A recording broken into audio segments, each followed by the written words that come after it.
Hello everyone, welcome to Mr. Noctory. Tonight we're heading into a remarkable destination, Tlatelolco, the commercial capital of the Aztec Empire, where every morning begins with the sound of ceremonial drums and ends with a blood-soaked ritual on top of a pyramid. The central market, vibrant, bloodthirsty and smoky, of the Aztec Empire. Tlatelolco is not a city, it's a massive belly of culture. The main market stretches across more than 20,000 people every day, where you can buy anything from lizard meat perfume made of cactus flowers to a living war prisoner tightly bound in a wooden cage awaiting the noon ceremony. Before we begin, if you truly find this a comforting place to seek refuge late at night, please like and subscribe, but only if you really want to, no pressure. Like the rules in old taverns, you come only when you need a place to be quiet. And you know what I love the most? Reading the comments, seeing where you're from and what time it is.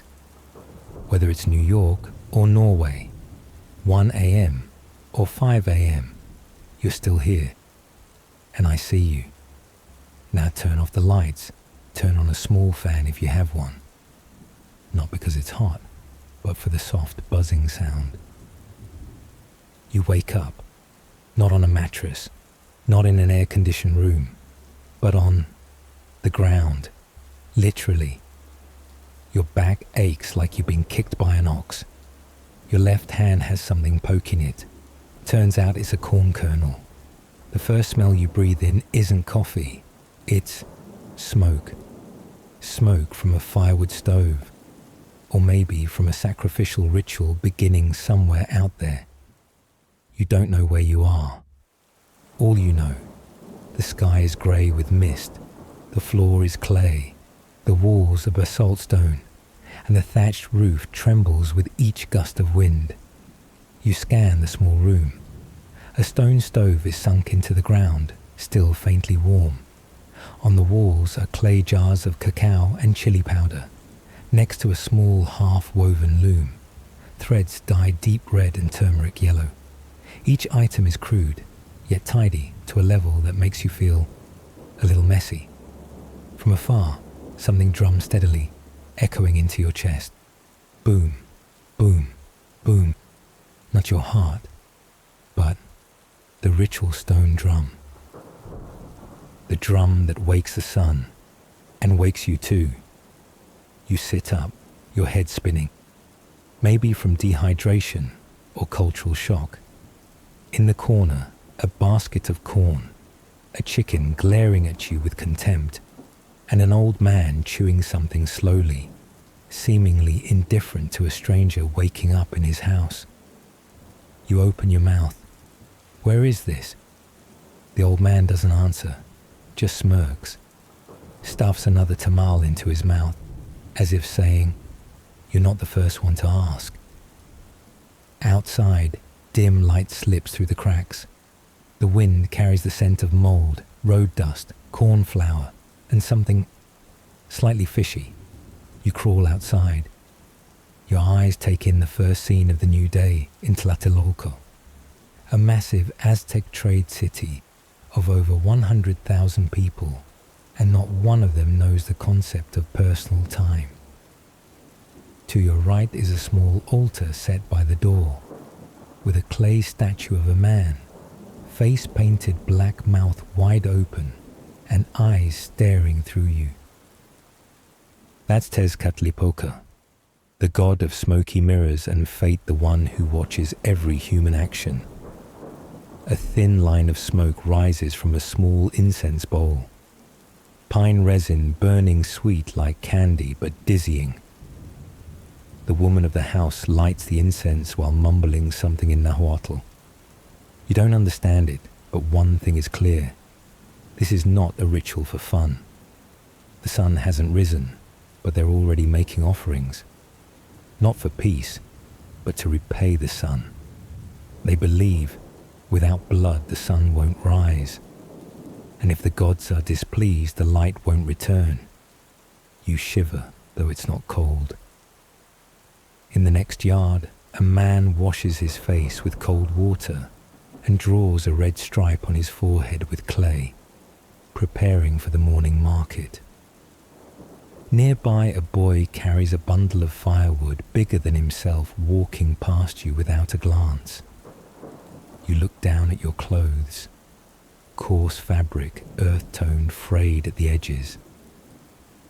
The outfit of a Mace Walton, free commoner labourer, no feathers, no turquoise, no one greets you.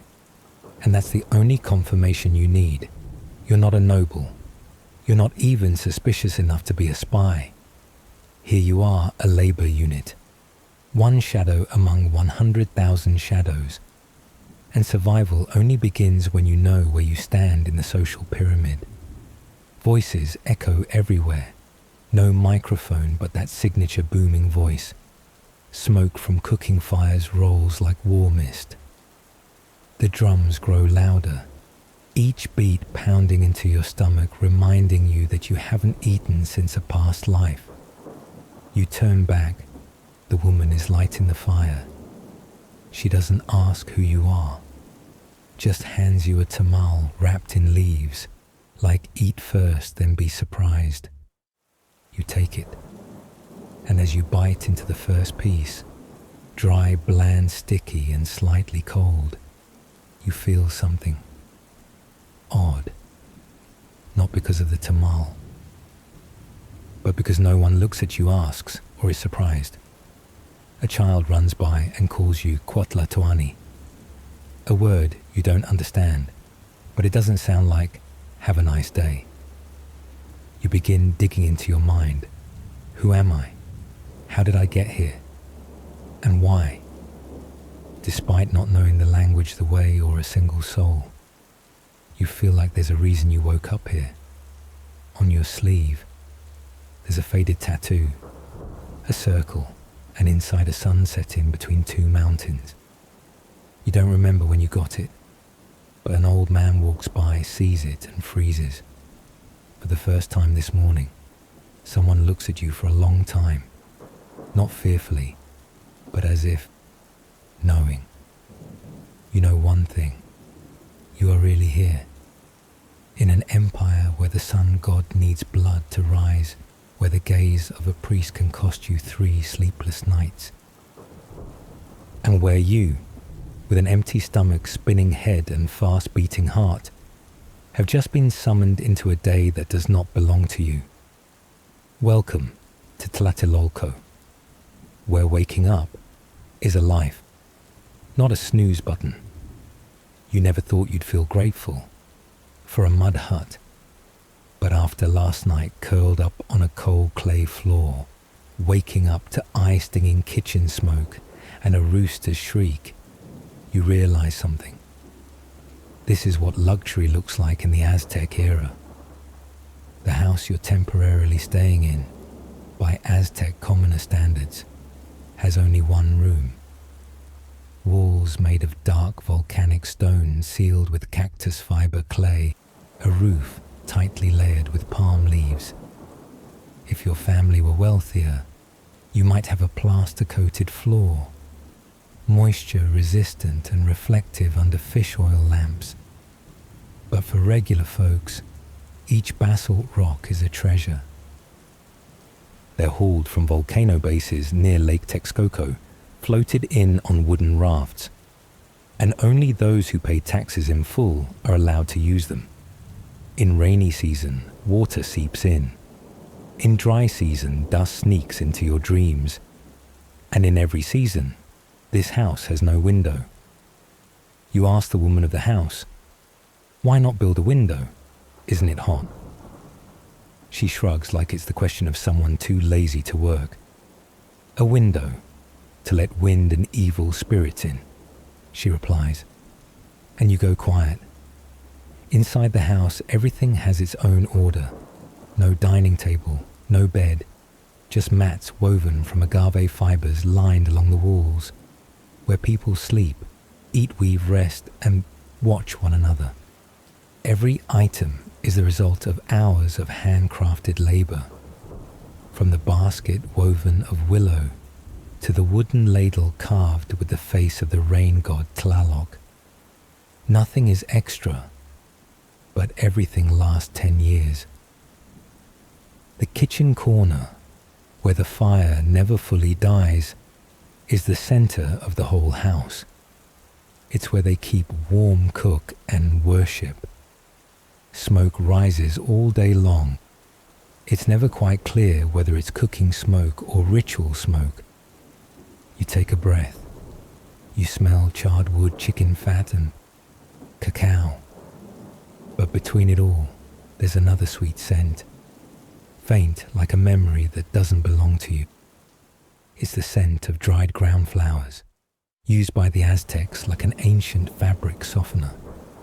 They sprinkle it on sleeping mats, mix it into fragrant pouches hung by the bed, and even rub it into their hair. This scent was once reserved for nobles, but now even commoners preserve a trace of it through morning markets. It's not overpowering, but it lingers, like a whisper of history, sweet but mixed with the burned bitterness of scorched corn flour. And you understand why the Aztecs never inhaled fragrance without suspicion. The smell of smoke is tied to every activity. It's the sign someone is alive. It's a way to connect with ancestors. It's what clings to your clothes and never leaves. You think about perfume. Here the only thing considered scented water is boiled pine resin, used to fumigate gods, ward off spirits, and treat coughs. The woman reminds you to set the firewood out to dry. You step outside, and for the first time, you see a full Aztec neighborhood waking up together. Each group of homes forms a small community called Calpulli, where people share farmland, well water, and obligations to the empire. No one lives completely alone. Each Calpulli has a leader, its own festivals, and even a communal brick kiln. Every morning, if you listen, you'll hear a conch horn, signaling youths to train in combat, elders to pray to the rain god, and children to run around as if unaware of the looming tax demands hanging over the whole village. The houses stand close, no fences. Each has a clay oven, a chili plant blooming, and a hairless dog, Tlatelolco, circling like a guardian of the gods. Children walk barefoot, hauling water. Adults wash their hands with ash shave with volcanic rock and rinse their mouths with salt. No one makes small talk in the morning. Only the murmurs of ritual and the sound of straw brooms sweeping courtyards like precise knife strokes. You stand in the middle of it all and realize one thing. Even in silence, this empire does not sleep. Everything is preparation. Everything is order. And you, with a body still sore, begin to understand. Survival here begins by not becoming a burden. Inside the house, the old man has fallen back asleep on his mat. The woman hands you a lump of corn dough, meaning, fix your own breakfast. And you begin to light the fire. Smoke rises again, and this time you don't cough. You're used to it. In this market, your face, it's currency. You don't need a wallet. You need confident posture and a steady voice. You pass into another section. No more haggling, just the smell of incense smoke, charred meat, and strong beeswax. This is the offering section. Vendors don't shout prices. They whisper as if speaking to gods. You see small wooden statues shaped like wind gods and rain gods, some stained with dried blood. One spot displays dried hearts of small animals with a note. For the rain god, do not offer to the wrong one. You nearly trade cacao for a small pouch thinking it's a fig treat. Turns out it's a mummified hummingbird. A woman touches your shoulder, hands you a lump of copal resin incense and whispers, "This helps your prayers go farther." You turn left and suddenly the space opens into a quiet courtyard. No goods on display, just people, sitting, silent, on woven mats. You hesitantly step into the slave market section. No one is tied, no chains, just eyes. Lowering, lifting, lowering again. Aztecs didn't see slavery as forever. One could buy freedom, be released, if they worked hard or got lucky. You meet the eyes of a young boy. He smiles. Not sad, not happy. Just perfectly timed. And you don't know what to do with that, because he's priced at the silver bracelet you're wearing. You back away and turn right this time, stumbling into a louder zone. The cacao stalls. Cacao is currency, and also a product. A type of money you can buy a bed with or drink when sleepy. You see an old seller point to a cacao pouch. This one was once offered to Quetzalcoatl. You ask curiously, "How can you tell?" He winks, "Because it smells like a feathered snake." You laugh. You buy it. Then realize the cacao's been mixed with cornmeal to weigh more.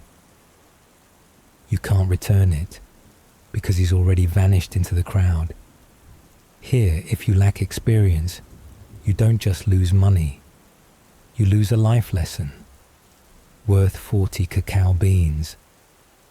You wander toward a quieter corner glowing with soft light, where artisans and shamans display their work not for profit but for reputation. You're drawn to a small stall filled with obsidian mirrors, black as night, bright as a restless soul. A man wearing a feathered headdress stands there looking at you like he's known you in a past life. Want to see your sins or your luck? You start to laugh, but he holds out the mirror. In it, you don't see your face. You see the face of the boy from the slave market. You flinch.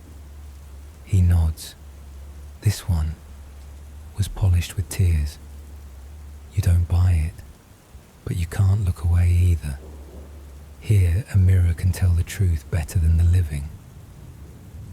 You start to walk out, but come across a strange booth with a hanging sign. Tezcatlipoca's Divine Review Board. No refunds. A group sits before displayed items.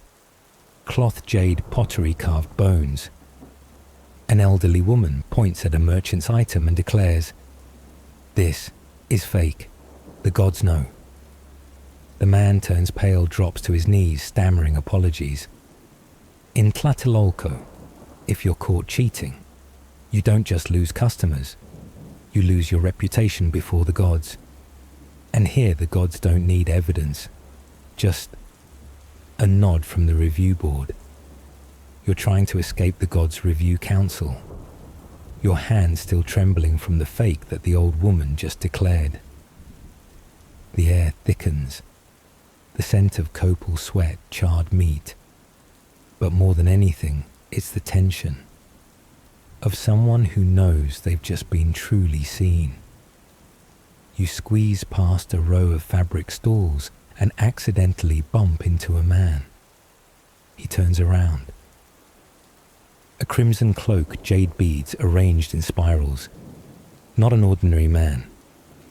His gaze sweeps over you, stopping at the silver bracelet. On his left wrist, wrapped in black deer leather, is a faded tattoo of Tezcatlipoca's eye. An eyeless eye drawn with two intersecting lines. That's not jewelry. It's the symbol of the god of shadows, the one who watches everything even when you think you're hiding. You realize you didn't bump into a man. You bumped into the gaze of fate wearing human skin. Not hostile, not friendly either, just evaluating. He says nothing, but the person behind him speaks. You looked into the obsidian mirror. What did you see? You don't answer. And even if you did, who would believe you saw the face of a child? Right at that moment, a Xoloitz's quintly dog, hairless dog, sacred guide to the afterlife, walks over, sniffs your feet and lies down. The man kneels on one knee, pulls out a small jar containing dried red resin, blood-like in colour, dips a finger into it and gently marks your forehead. A round symbol rippling like jagged waves, the mark of the Xolo and of one chosen to see the path into darkness. No one speaks, but that touch sends a chill down your spine, as if ink has just been written onto your skin by the god's own gaze. No one commands silence, yet the whole market goes quiet for a few seconds. The man looks down at the dog, then at you. The gods choose strangers to send signals, sometimes just for fun. Then he turns away, as if he never existed. You stand there, heart pounding, mind spinning. A nearby vendor whispers, "Don't answer anything. But if it sits down beside your foot, then don't turn back again." You swallow hard and realize there are things in this market that can't be bought, can't be bargained. They just look at you and decide. You've just stepped into your own story, one no amount of cacao can buy. You keep walking, but from now on, you are no longer invisible. And just when you think you've escaped that gaze, an old image floods back. A dream. Was it this morning? Last night? You can't remember, but you remember the giant black door opening between two stone pillars. A hairless dog stood there, looking at you, not barking, just looking. You stepped through that door, in the dream, with your heart pounding. And now, in the middle of the Tlatelolco market, the dream returns, uninvited. You're no longer sure which came first, this journey or that dream. You only know this. The look from the dog in the dream is exactly the same as the dog now sitting by your foot. And maybe you were seen before your eyes even opened. You were planning to head back, seriously. After the sacred dog Tezcatlipoca's gaze and the red ink circle on your forehead, you thought you'd gone far enough from the so-called light cultural experience. But then came the sudden conch blast from the center of the market, each note pulling your heart toward the sound, like an invisible thread tugging with every drumbeat. You weren't the only one who stopped. The entire market froze. Corn vendors stopped calling. Kids chasing each other skidded to a halt.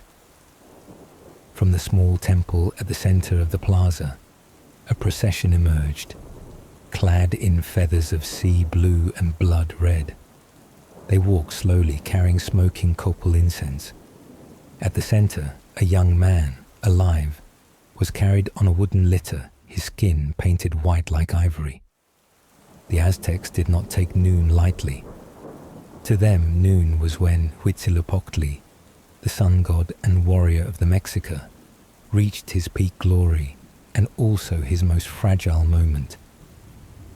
Legend said the god had to cross the sky each day, battling shadow beasts, and without fresh blood to fuel him, the sun would go out forever. Without a human heart, this world would be just another failed trial.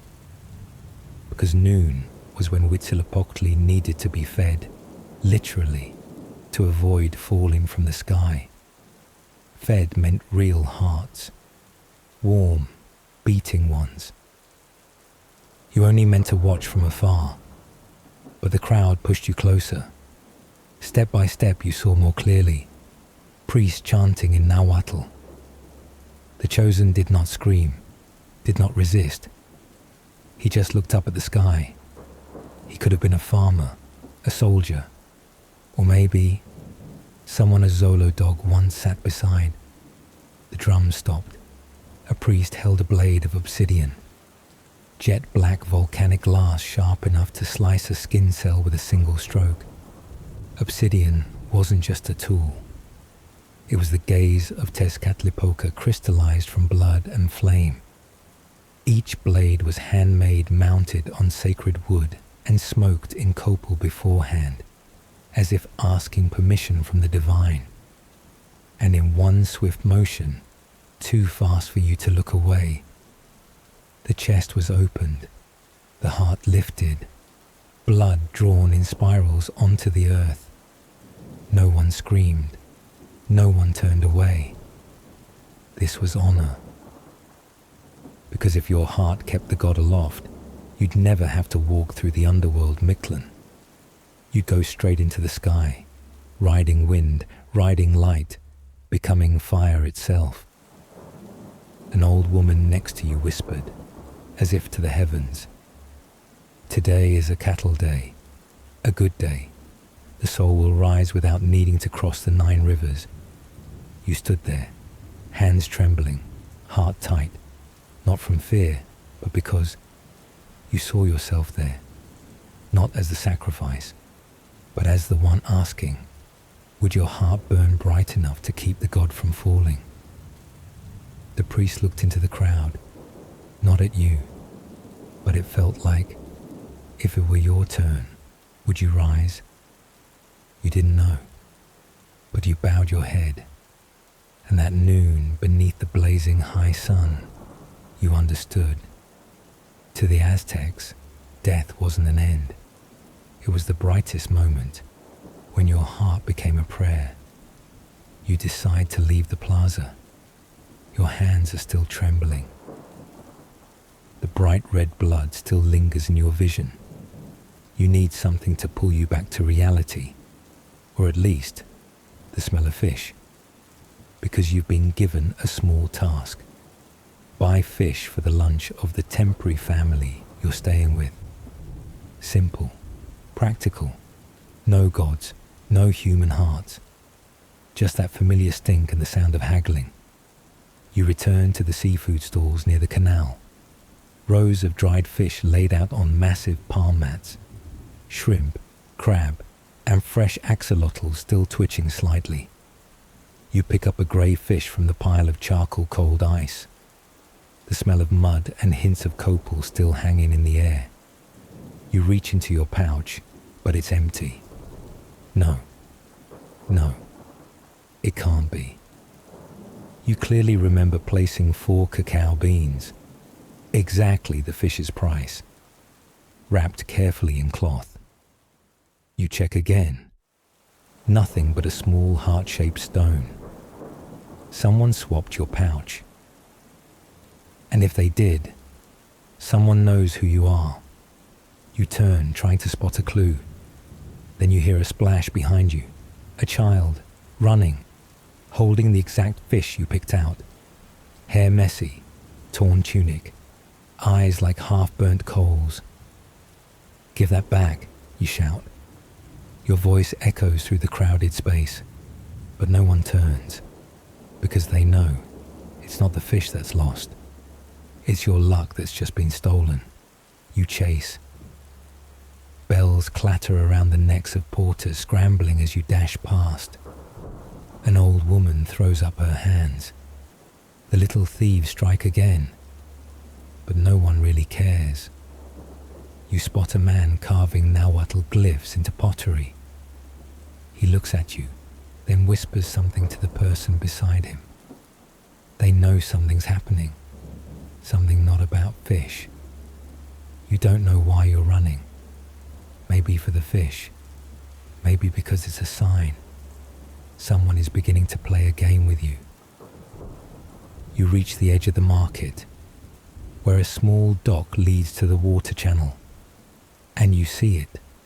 The child is standing there, places the fish on the ground, says nothing, then vanishes into the crowd. You walk over and pick up the fish. And just as you bend down, you notice it's been placed on a small cloth, golden red, embroidered with an image of the sun swallowing the moon. You've seen it before in a scroll at the priest's house, the birthmark of Kepaktlide, the day of chaos and beginnings. There's a tiny cut on the fish, spiral-shaped, exactly like the blood swirl you saw earlier. You glance at the ground. Where the child stood, there's a fresh sprig of sage, only harvested on the eve of the Tlakaxipehulistli ritual.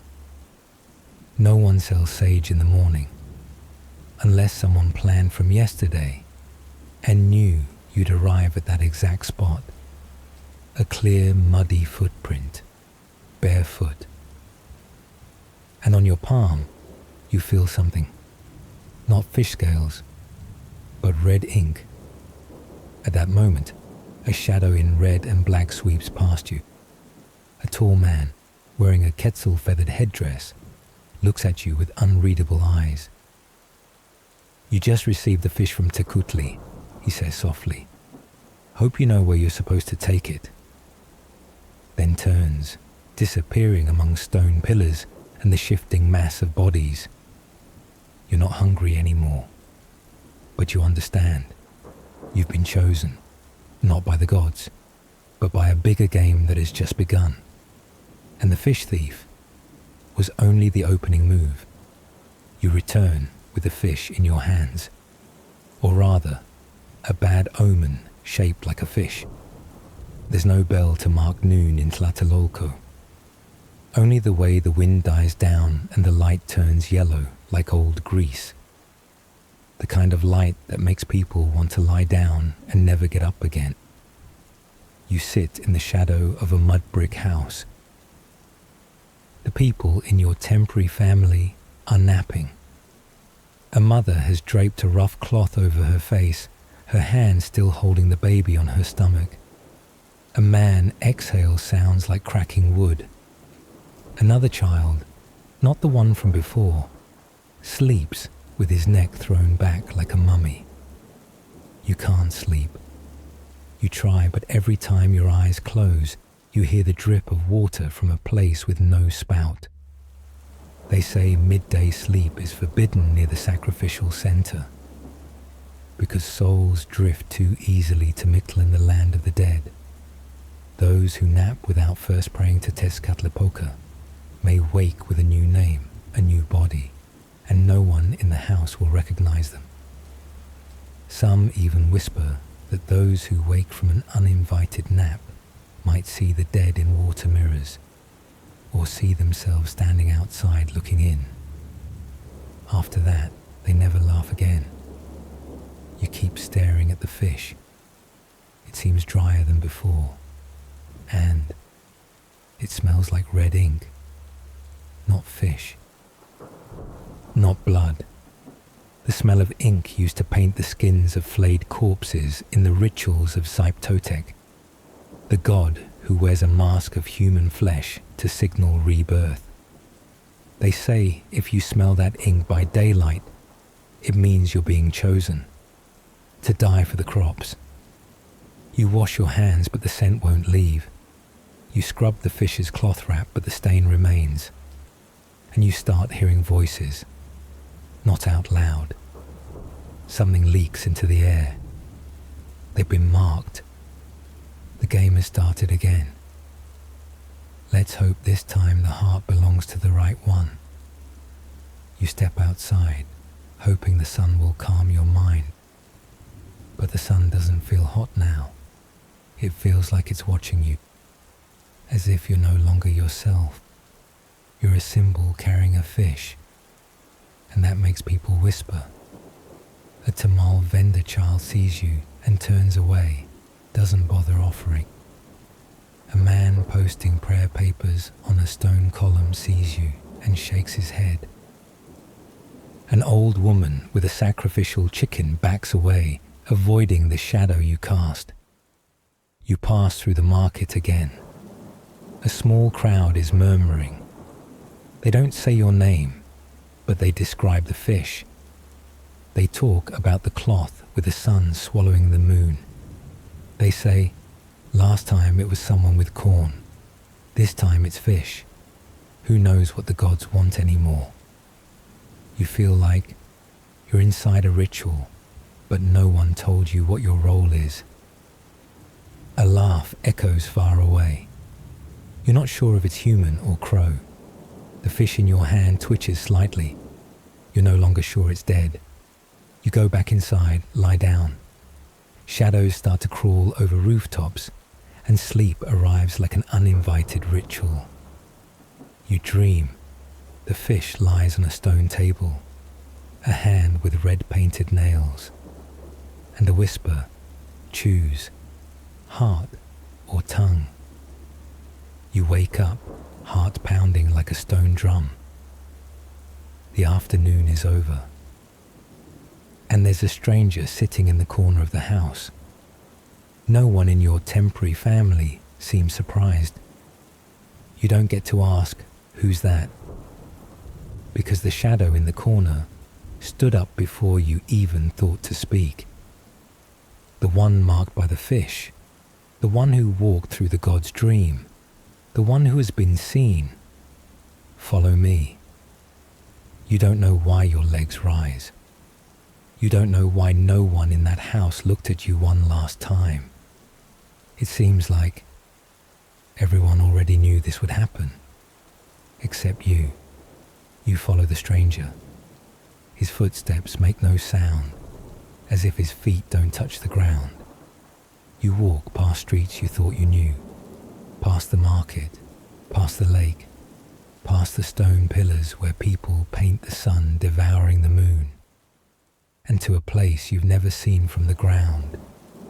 Templo Mayor, the great temple, the highest peak of ceremony, where the living hand over their most precious to the gods, and the gods, occasionally, answer with a season of rain. Templo Mayor is the ceremonial heart of Tenochtitlan. At its summit are two temples side by side. One for Huitzilopochtli, god of war, painted red like blood, and one for Tlaloc, god of rain, painted blue like the waters of Lake Texcoco. Between them is the sacrificial stone stair, where human hearts, still warm, are lifted to the sun, as a way to keep the world spinning. The flame there never dies, not for wind, not for rain, not for long nights or forgotten days. They say, if the flame goes out, the whole world stops breathing. That fire is guarded by priestesses of Huehueteotl, the old fire god, the keeper of memory in ash, not for long nights or forgotten days. There's a line of people kneeling, each one holding something. One brings corn, one brings salt. One brings a broken obsidian blade. You bring fish. You're placed at the end. No one speaks to you, but you hear the fire whisper. It says, they came to be forgiven, but you came to become part of the story. A priest approaches, doesn't ask your name, just takes the cloth wrapping your fish, smells it, and nods, then draws a line with a fish bone across your wrist, lightly, as if to test whether you bleed.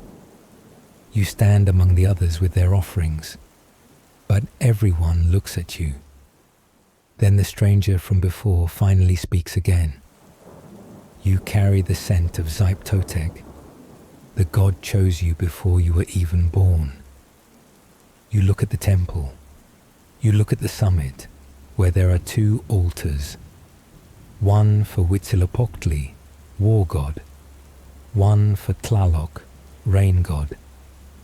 Behind them, within the deep stone belly, is an older hidden shrine, where only high priests may enter. They say there lies Tezcatlipoca's obsidian mirror, one that reflects even thoughts not yet spoken. And you suddenly understand. You weren't chosen because of the fish. The fish was just how they spotted you. The one truly chosen was you. Someone escorts you up the stone steps. You see the old stains, blood dried into dark obsidian. You can't hear your own breathing anymore. Only the sound of your heart pounding like a ritual drum. And when you reach the highest step, the stranger turns around, pulls off the hood. It's you. You in another form. You, had you accepted your role earlier. The person you were supposed to become. At that moment, you don't know whether to cry or kneel. You only know, within the flame that never dies, a part of you was left behind at the stairs, and the rest is now becoming the ritual.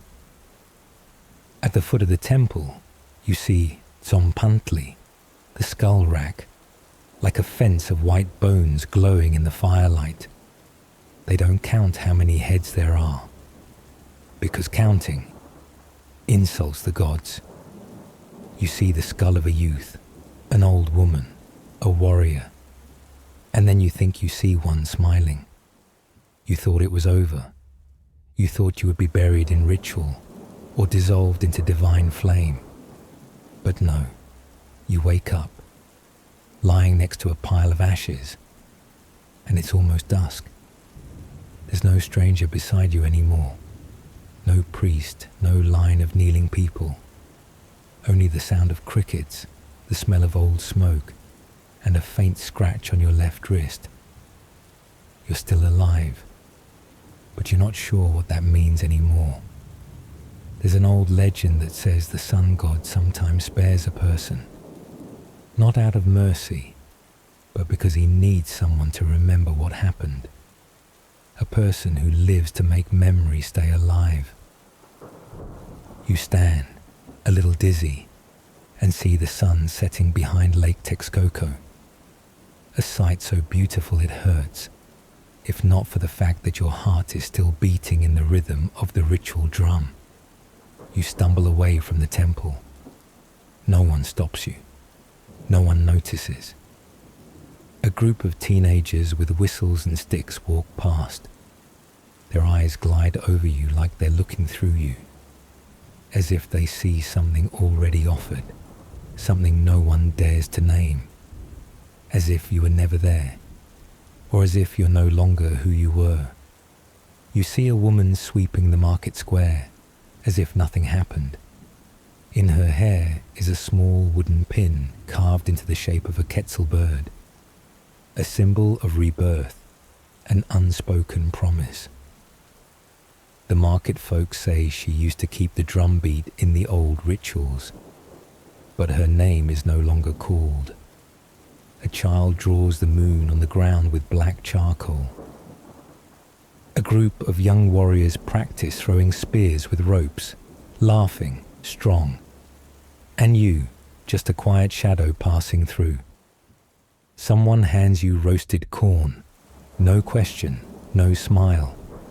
Someone else presses a bracelet made of dried fish bone into your hand. You don't know who they are, but their eyes all look the same. The eyes of people who once stood on the steps. As darkness spreads down from the temple's roof, you hear stone flutes begin to cry from afar, a sound like people weeping, and fire is lit again, once more, in the place where you were supposed to become ash. You sit there for a long time, hand holding the fishbone bracelet, eyes watching the distant flame. You lower your hand, unconsciously drawing a round sign on the ground, like the sun being devoured. This is the hour when the old ones tell stories, when sacred fire reveals the faces of those no longer in the house. And finally, you think, maybe I didn't survive the ritual. Maybe I was only kept to remember. Night falls. The smell of hot cacao drifts from a faraway house. Maybe you should stand up, go back. But back where? When a part of you was left behind. You walk along the edge of Lake Texcoco. as the sun has set and the stone flute still drops each note into the wind. The sky isn't completely dark, not in a place like Tenochtitlan, where hundreds of ritual fires light up rooftops, temple yards, and even the floating roads on water. You cross a narrow wooden bridge. Below your feet is water, black as oil. Above your head is the smell of ash, burned corn, and mist mixed with herbal smoke. The city does not sleep. It never sleeps, because they believe when people sleep too deeply, the demon Xolotl comes, slips through the dream, and switches out their soul. Some homes still keep a small ember burning in the corner. They call it the Dream Watch Fire. They believe its flame keeps the soul of their loved ones safe as it travels through the dream world. Children are taught that if the fire goes out during sleep, the next morning, a stranger with your name may knock on the door. No one wants that to happen. In a corner hut, old people tell stories to children, their voices steady like soft drums. An old man holds a dried cactus branch in his left hand and points to the bare back of a child with his right. He whispers, Tonalpohualli, the sacred day count, etched into blood so no one loses their name. The cactus spine gently touches skin. No blood, but a red mark appears, an ancestral sign. Across the way, a group of warriors are praying to the moon before paddling off in their canoes to patrol the southern marshes. You see a ceramic mask hanging on a wooden wall. It looks like the face you saw lying on the altar. But that face is now smiling. A smile that isn't happy. You keep walking. Through narrow cobblestone alleys where mothers burn scented leaves to help their children sleep. Past a small courtyard where clay figurines, gods with human faces and serpent bodies, are being arranged for the ritual of inviting deities into dreams. A woman holds black salt and cacao powder, whispers into nothing. Please don't take the second daughter. The first was enough. And fathers holding stone axes carve ancestor signs again by flickering firelight. No one looks at you, but everyone knows where you've been.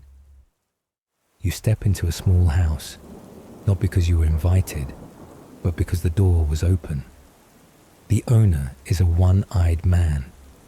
He points to a mat in the corner, pours a bowl of cacao, and keeps strumming a tune on his crocodile bone instrument. No greeting, but the fire still burns, and the cacao is warm. You sit down, lean your back against the mud wall. A corner of the wall has a drawing, a red lizard eating the sun, the symbol of the night gatekeeper. Legend says, if it stops chewing, dawn won't come. But tonight, the drawing is faded. Only the open eyes remain. Outside are the sounds of frogs and running water.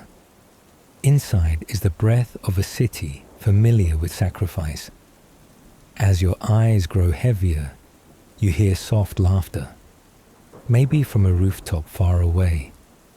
You don't know if it's the sound of people or the dream guarding demons.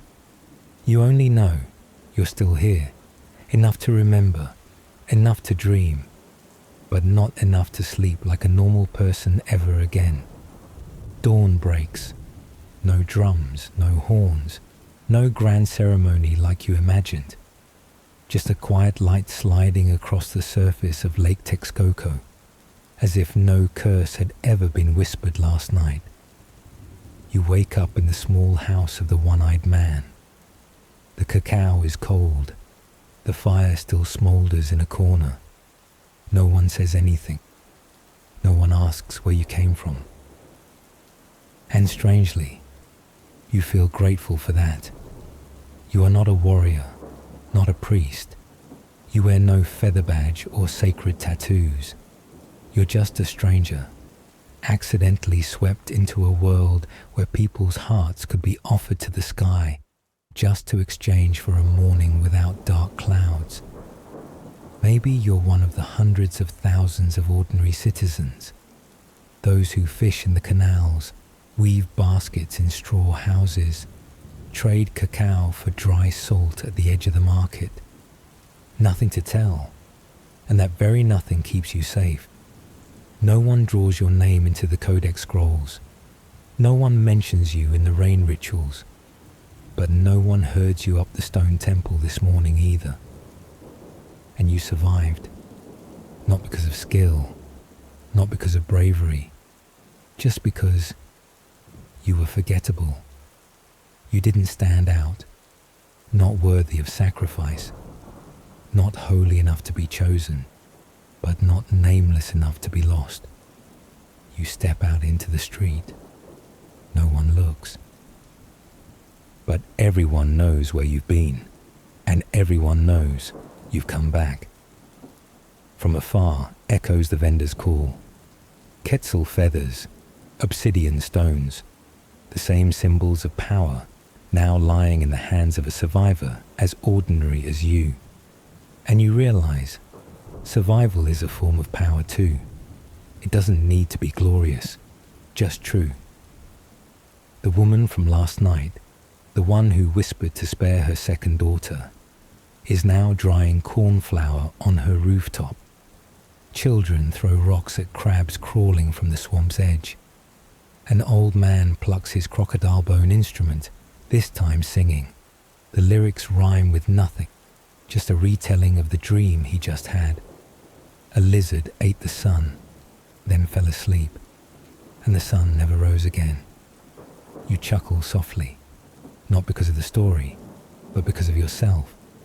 You were afraid, terribly so. You thought, what if I get chosen? But no one chose you, and you're still alive, an ordinary person, no name in chronicles. No statue in the stone temples. No one remembers you, except you. Sometimes, not disappearing is a kind of miracle, and not needing to be a hero is a way to keep dreaming. Tenochtitlan is still there, like a dream never written down, and you, the stranger, have walked through it, left no footprints, but left behind a memory. Very small, very quiet, very human. On the surface of Lake Texcoco, you look down at your reflection, blurry under the silver morning waves. No clear face, no feathers, no sacred insignia, just a quiet shadow, enough to know you were there, and enough that no one has to remember you, so that you may continue to be yourself. Next story, Marcus Aurelius, who lived from 121 to 180 Rome, the year 121 AD. The city felt like a living creature, suffocating, proud, magnificent, and exhausted by its own glory. Here, everything echoed with the sound of iron and steel, the footsteps of legions, the judgments of magistrates, the murmurs of noble women at banquets that were half political, half strategic. Rome was not for the soft. Rome taught people how to win, or how to vanish. And then, in this city that never slept, Marcus Annius Verus was born. He was the child of an old noble family, the gens Annia, with Spanish roots, but long settled in Rome. Not royalty, not close to the throne, but close enough to feel the cold breath of politics lurking behind velvet curtains. Marcus's father died early, an absence that didn't shake the palace, but carved a silent hollow in the boy's soul. While other children learned to ride horses, spar with swords, and shout in the arena, Marcus read books. Not just any books. He liked Epictetus, a grim old slave who wrote about freedom. He liked Socrates, who would rather drink poison than betray his conscience. He wore rough wool cloaks, went barefoot indoors, slept on plain wooden beds. He believed that if the heart was strong enough, one didn't need luxury to live with dignity. The greatest influence in his early life was Domitia Lucilla, his noble, educated, calm, and powerful mother. She was the first to introduce him to philosophy with one simple line: "If you cannot make Rome good, at least keep yourself good." They lived in a villa overlooking the Aventine Hill, where Marcus often gazed down at the Forum, watching aging officials shouting orators, priests and preachers. To him, politics held no charm. It was weary, loud and unreal. Marcus's first teacher, Diognetus, sparked the flame of stoicism within him. He didn't teach like a lecturer. He questioned like a whisperer. One winter day, Diognetus asked, "If you die tomorrow, what would you regret most?" Marcus answered, "I'd regret not yet understanding my own heart." Another time, Diognetus taught him how to find stillness within chaos. He led Marcus to the market at midday, where 1,000 voices, barters, shouts clash like sword and shield. He stood in the center and said, "If you cannot find peace here, no throne will ever bring it to you." Marcus didn't reply. He simply closed his eyes and listened. That was the first time he realized peace isn't a place, it's a decision. At 13, Marcus was summoned to the imperial palace by Emperor Hadrian. Contrary to what he imagined, the palace was not a place of wine and feasts, but of scrutinizing glances. He was asked to read a passage of rhetoric in Greek. He stood tall, read without trembling. When he finished, Hadrian said nothing, just nodded, then quietly turned away. But in his mind, Marcus's name was softly carved into the empire's future map. Hadrian, old and weary from decades of conquest, had no biological son. His intended heir, alias Caesar, died unexpectedly of illness. And then, in a strange move, Hadrian chose Antoninus Pius to succeed him, on the condition that he adopt Marcus. In the palace, some whispered, "That skinny boy is to wear the crown." Another replied, "He won't need to wear it. He only needs to write it right." The philosophical child, once hidden in libraries, was now swept into a chain of adoptions, leading directly to the throne. No trumpets, no parades, just a signature. But in Rome, a signature could rewrite the fate of the Mediterranean.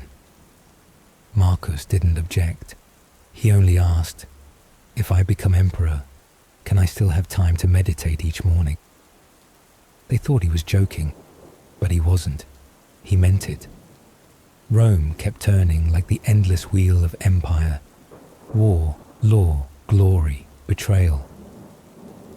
And in the middle of it, a boy with calm eyes quietly learned how not to hate the world, even if the world didn't favor him.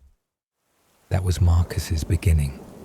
No lightning bolts, no divine omens, only the silence of a boy getting ready to face a world that would soon call him Imperator Caesar, Marcus Aurelius Antoninus Augustus. But for now, he was still just a child, in the heart of Rome. In the year 138, Emperor Hadrian passed away. Rome didn't hold a grand funeral like it would for a god, but within the hearts of the elite, an old chapter closed, a chapter of warrior emperors, border wars, and endless journeys. Antoninus Pius, Hadrian's chosen successor, ascended the throne, and at the same time, Marcus officially became the adopted son of the empire. It wasn't a solemn ceremony. There was no crowning, no garlands, just a line in the imperial decree. Marcus Verus was granted the title of Caesar. But in Rome, the title of Caesar was no joke. It was how the empire chose its next ruler. Marcus now lived in two worlds. By day, he studied under the greatest teachers, Herodes Atticus, a famed Greek orator, and Marcus Cornelius Fronto, a classical Roman, pragmatic, sharp, and deeply ambitious. One side was idealism, the other politics. One side was freedom of thought, the other the limits of power. And Marcus was caught between those currents. Fronto loved Marcus as a gifted pupil, often writing him letters of advice, and didn't shy away from warnings.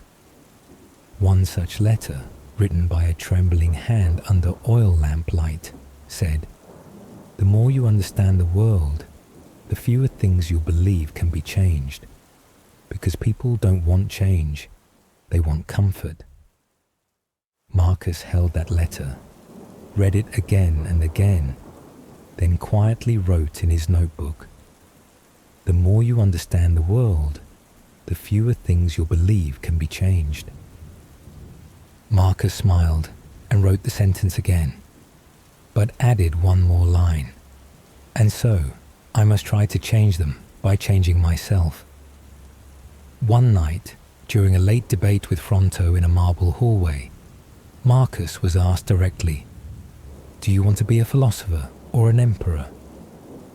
Marcus didn't answer right away. A cold wind swept in from the courtyard, tilting the lamps. Then he replied, "If I cannot choose, then I will be both, even if it costs me solitude." While young noblemen spent their youth hunting, partying, and touring Capri, Marcus woke at dawn, meditated on the rooftop, and spent his nights writing reflections by candlelight. He asked himself each day, if I were not to be emperor, would I still live this way? Antoninus Pius, the quiet foster father, didn't teach Marcus by command, but by example.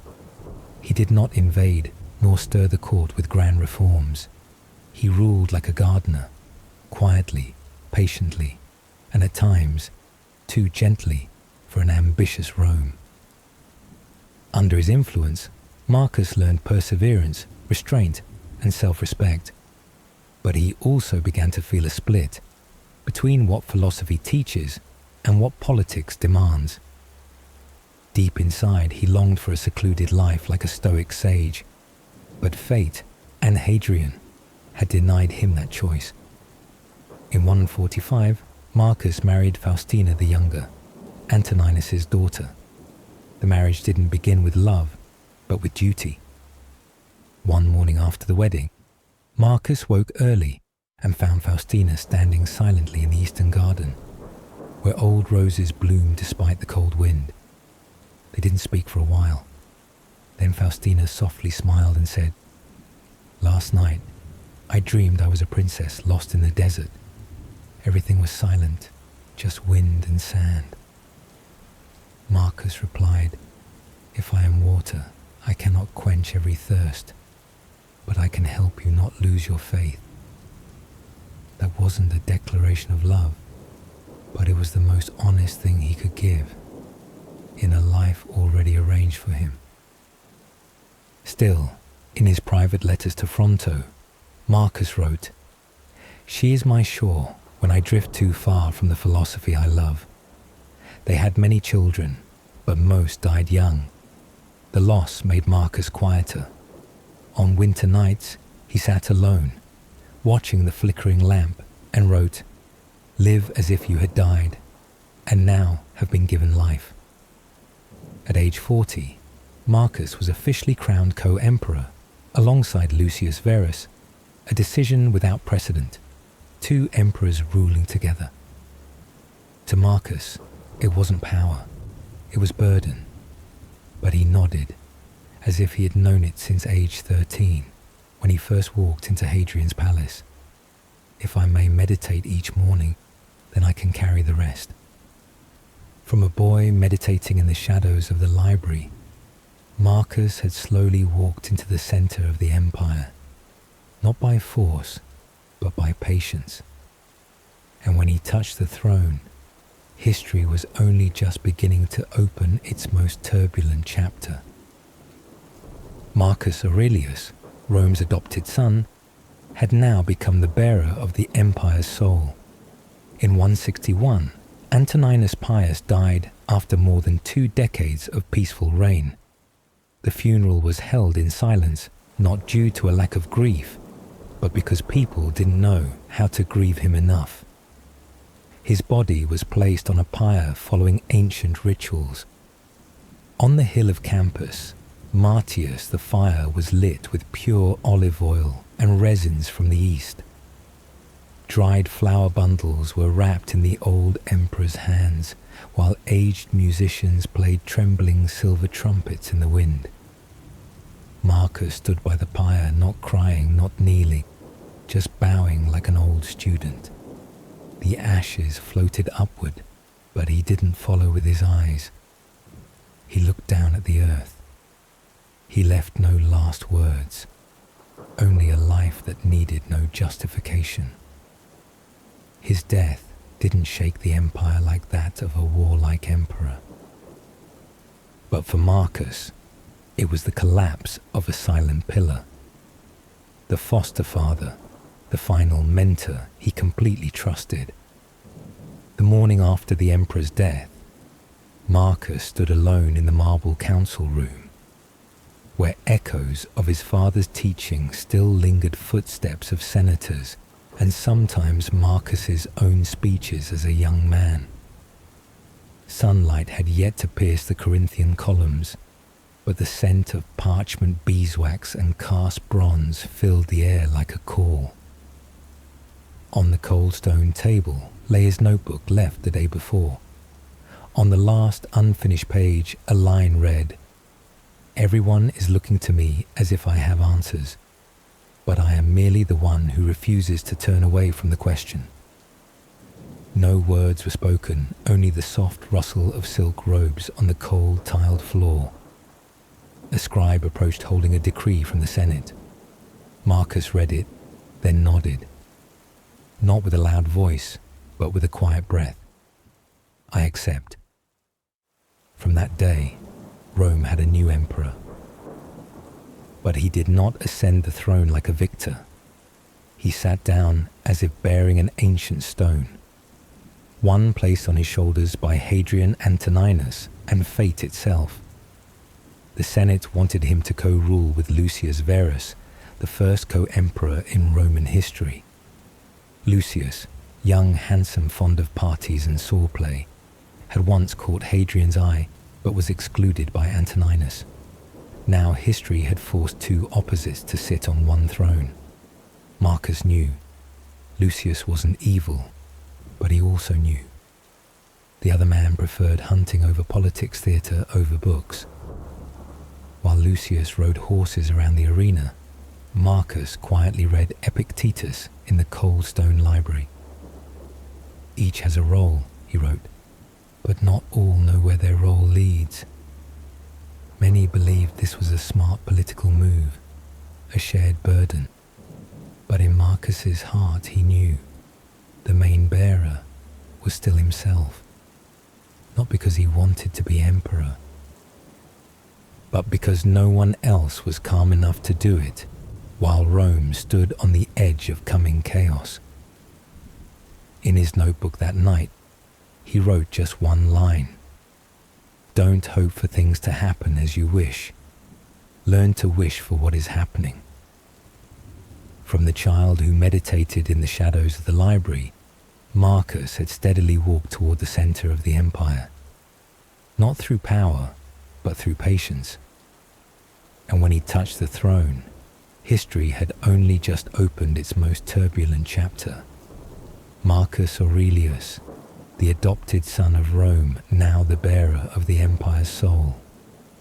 When Marcus Aurelius signed his first decree as emperor, he didn't know the rest of his life wouldn't be a reign, but a string of continuous losses. Rome was under siege by something no spear could pierce: plague.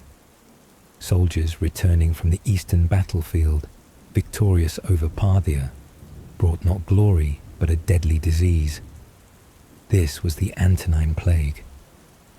Marcus didn't retreat. He left the palace, rode among the camps to encourage the troops, visited field hospitals where guards were dying of fever. It is told he once held a feverish young soldier for 2 hours until the final breath passed. When asked why, Marcus simply replied, "Because no one should die thinking they no longer mattered." He brought no medicine, only presence. But sometimes presence is the last thing a human needs before leaving. His firstborn died, then the second. More followed. Faustina fell silent, eyes hollowed by sleepless nights. Marcus didn't lament, but in his notebook he wrote, "Don't think death is the worst thing. Worse is not living right while you can." Though the plague raged, war did not stop. In the north, Germanic and Marcomannic tribes crossed the Danube, burning villages. Marcus, the philosopher, had to become a warrior. He lived among soldiers, endured the cold, ate thin porridge, and wrote meditations in a trembling tent beneath snow. You have the right to no opinion, but not the right to be indifferent. A line written on the edge of death. In war, he lost a friend, a loyal general, and then Faustina, the one who once dreamed of the desert. He didn't cry, but they say that day he wrote nothing at all. Beneath the bronze armor, Marcus was a silent father. Watching Commodus train with swords in the courtyard, he didn't scold. He just returned to his study and added to meditations. People cannot be changed by anger, only by hope. But if hope is also lost, then preserve your own dignity. And the deepest tragedy was his surviving son. Commodus, the child he hoped would study philosophy, chose power instead. As Marcus grew frail, Commodus grew obsessed with the arena. As the father meditated and wrote, the son hunted and built muscle. While the father went to war, the son stayed in Rome, hosting games for the crowd. Marcus never punished, only wrote more. He once invited philosophers to teach Commodus, arranged evening discussions like Fronto once did. But that boy listened while his eyes chased the sword dancers below. When Marcus asked, "What do you want to do for Rome?" Commodus answered, "I want to make Rome roar my name." In Meditations among Self-Reminders and Moral Reflections, one unusual line appears. Not all seeds in the same field become wheat. In 180, near a remote land close to Vindobona, now Vienna, Marcus fell ill. He knew his time was near. Some say he refused all medicine, all blessings, only asking for silence. In a dark canvas tent, he lay on a wooden bed, the cloth roof fluttering in the mountain wind. Above him, no crown, only a curtain string trembling like a feather.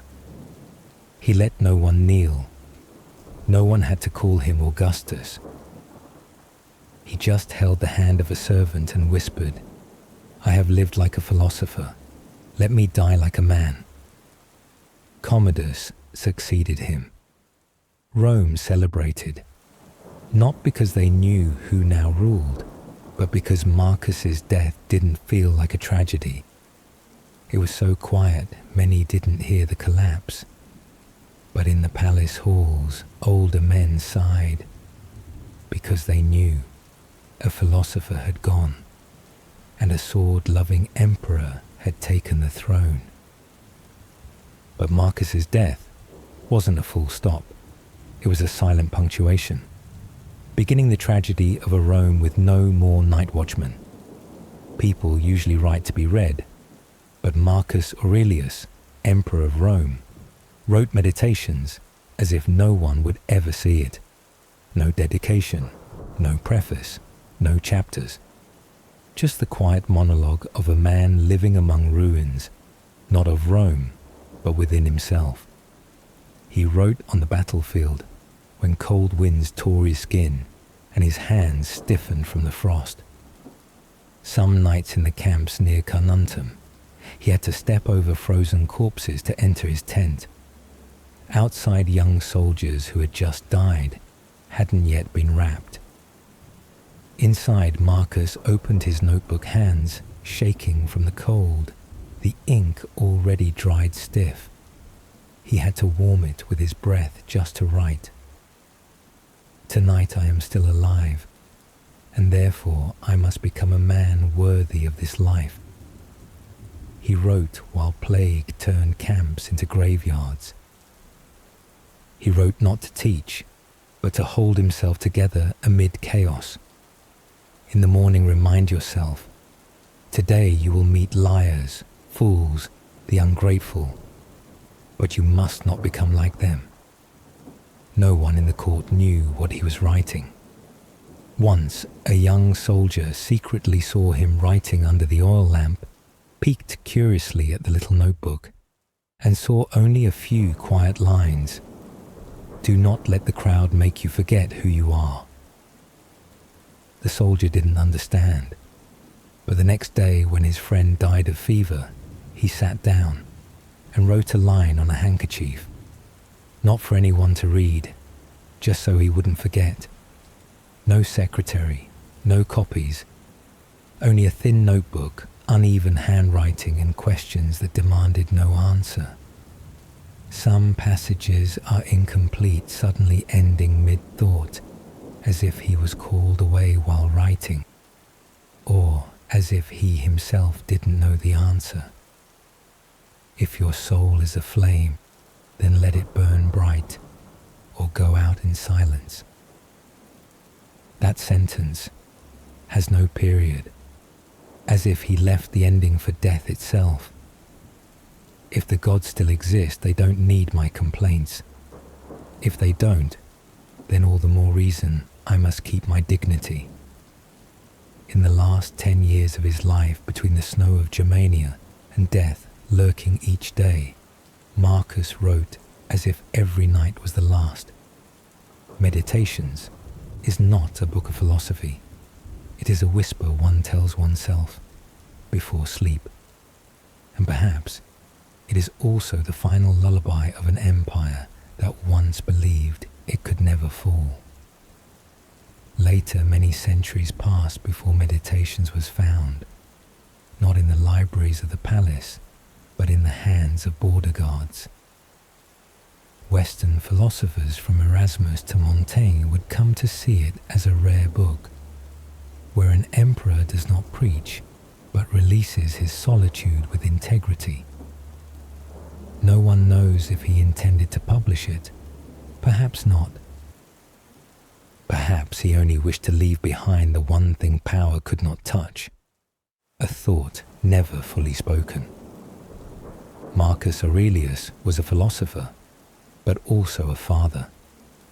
And like all fathers, he once hoped that his son, Commodus, would follow in his footsteps, not onto the throne, but on the path of understanding self-control and kindness. But Rome was no place for ideals.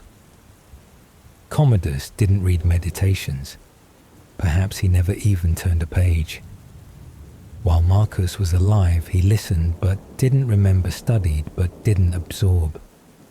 He grew up in the palace, but his heart belonged to the arena. Marcus once believed education could stir the heart. The philosopher Fronto, who had taught Marcus as a child, had warned, "You may forge yourself into gold, but don't expect that brightness to pass through blood." At the time, Marcus smiled softly, thinking his teacher too pessimistic. But over the years, that sentence echoed like a quiet prophecy, a truth he tried to forget, but life reminded him through his own son. He had summoned the finest philosophers to teach the boy, had taken Commodus to the front lines, had shown him the true cost of power, where there was no cheering, only weeping and loneliness. But Commodus didn't cry at the sight of dead soldiers. He turned away when villagers pleaded for help. He laughed at the sight of blood on sand, if it was his own hand that spilled it. Once, during an imperial council, Marcus was giving a speech to the Senate on virtue and duty to the people, while below Commodus was nodding off in boredom. When Marcus spoke about the necessity of compassion, the boy yawned so loudly the entire room turned to stare. A provincial governor recalled that scene like a torch falling into a basin of water. Everyone knew the flame had already died inside the young prince. Marcus had written, waited, and hoped. But as the end of his life approached, he wrote more and more, as if to fill the void he couldn't bridge between himself and his son. The original manuscript of Meditations, according to a few servants, was first titled, "For myself, and for the one who will succeed me," meaning Commodus. He once wrote as if his son would one day read each page, each thought, each question, like stones laid to guide him toward what was right. But then he crossed out the dedication, not out of anger, but because he understood. One does not walk a path they've never imagined. You can teach a man reason, but you can't make him love reason. That line he wrote in his final year. No names were mentioned, but all of Rome knew. On the day Marcus lay dying in Vindobona, Commodus was summoned to his father's bedside. There were no grand last words, no tearful gazes. Just one long, silent look, as if Marcus was seeing through his son, no longer with hope, only bitter acceptance. Commodus held his father's hand, but didn't squeeze it. Marcus closed his eyes, not from weariness, but as if finally releasing a dream already dead. In 180, when Marcus died, Commodus became emperor. Not as a philosopher, but as a gladiator wearing a crown. He reversed nearly everything his father had built, from courtly rituals to respect for philosophy. He wanted Rome to roar his name, not for virtue, but for the thrust of a gilded sword. Under Commodus, the Senate was mocked. Servants were granted titles. Historian Cassius Dio wrote, Rome had never seen an emperor who disdained every standard, even those of his own father. People whispered in the market, the emperor is dead, and philosophy was buried with him. Statues of Marcus were quietly removed from public squares, replaced by images of Commodus as Hercules, muscular, wielding a club lion skin on his head. The dignity of the past now lay silent beneath layers of stone dust, and Rome entered a time of screams and chains, where a son not only killed his father's spirit, but sealed the coffin of the ideals he once held. Marcus, though he lived as a model emperor, had to watch the empire slip into the hands of the very child he once cradled. No glory can save a man who won't save himself.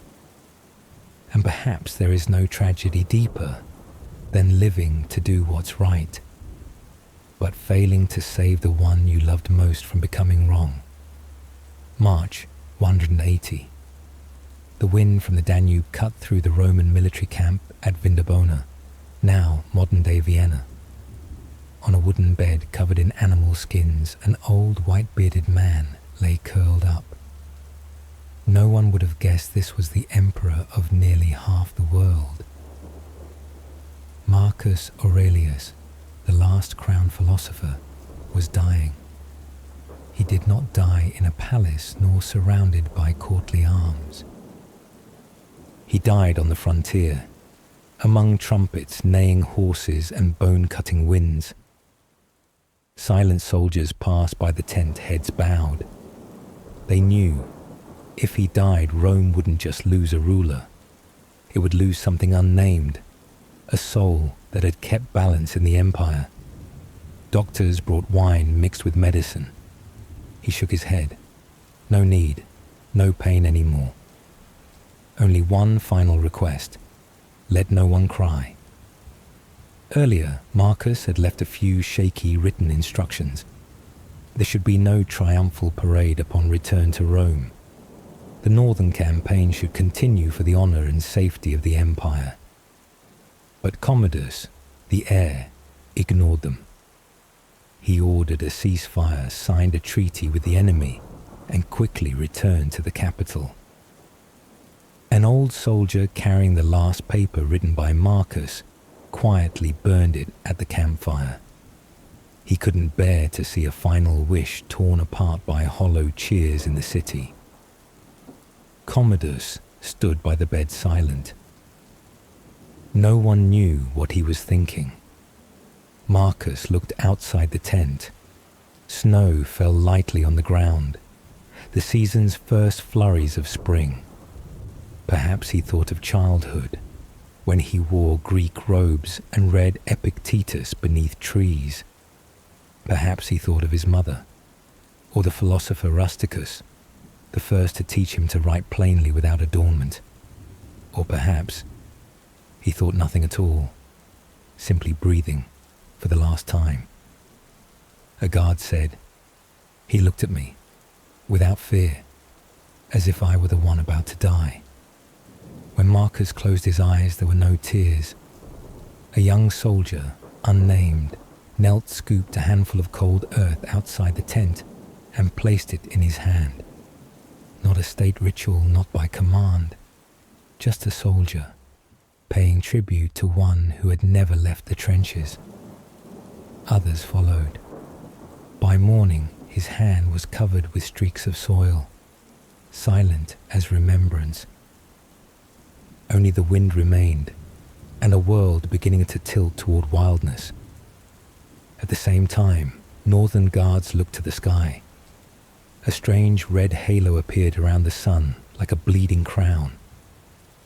Elders whispered, "This is the end, not of a battle, but of an era." Even the Germanic horsemen across the line paused. They didn't know the man who had just passed, but felt the earth had lost a quiet balance. When news of Marcus's death reached Rome, there was no grand ceremony, no golden chariots, no funeral hymns. Commodus ordered a few symbolic rites, then resumed his wrestling games in the palace. Some statues of Marcus were quietly taken down, replaced with new images. Commodus, as Hercules' fake muscles brandishing a club like a mythical conqueror. Later, people asked, what did he leave Rome? One said, a book no one reads. Another said, a mirror no one dares look into. But most were silent, like his death. No glory, no bloodshed, just a cold day and a philosopher gone. Marcus Aurelius once wrote, "The soul of a person is revealed in how they endure the world and seek to reform it." But when he died, his heir, his own son, neither endured nor reformed. He simply indulged. Commodus ascended as a preordained emperor, not by merit, not by wisdom, but by bloodline. Soon after Rome witnessed things it had never seen before. At the Colosseum, tens of thousands crammed in, not to see a famed gladiator, but to watch the emperor himself emerge from the dust trident in hand, bare-chested head crowned with a golden laurel wreath. Commodus stepped out like a reborn Hercules, declaring he would slay a lion with his bare hands. The crowd roared. The lion's legs were tied. The emperor struck once and signaled for a slave to wipe the blood. "Another glorious victory," he shouted, "for the Lord of Rome." Some senators bowed their heads.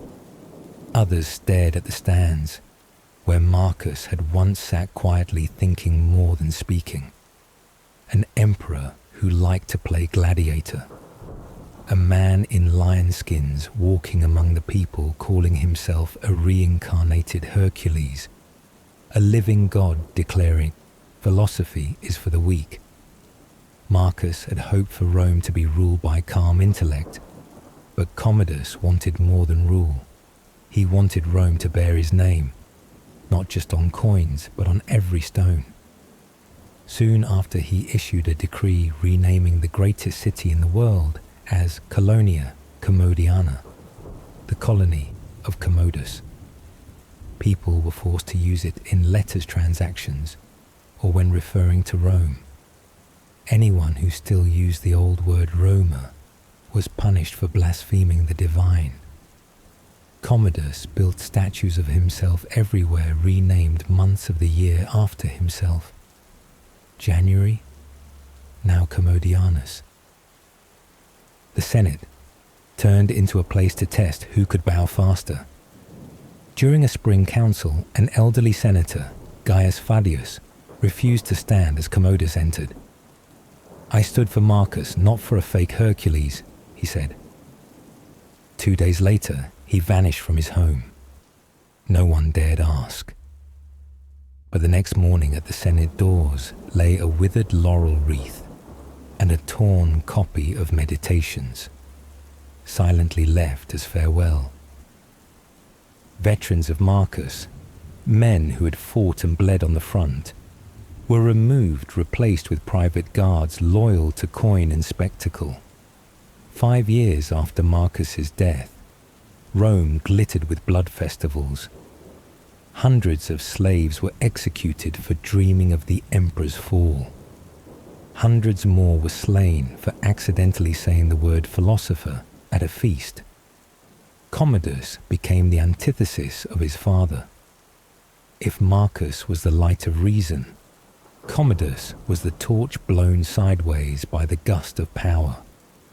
Before that, Commodus had ordered philosophy academies to cease teaching Marcus's works. "We don't need the moral whining of a dead man," he said. The library at the Pannonian frontier, which had preserved Marcus's handwritten Meditations, was burned to make space for a training arena. Historian Cassius Dio wrote, "Marcus should not have had a son, or if he did, he should not have let him succeed." And so a legacy was betrayed. Not on the battlefield, but on the throne, where Marcus had once hoped to place a philosopher, not a self-proclaimed god.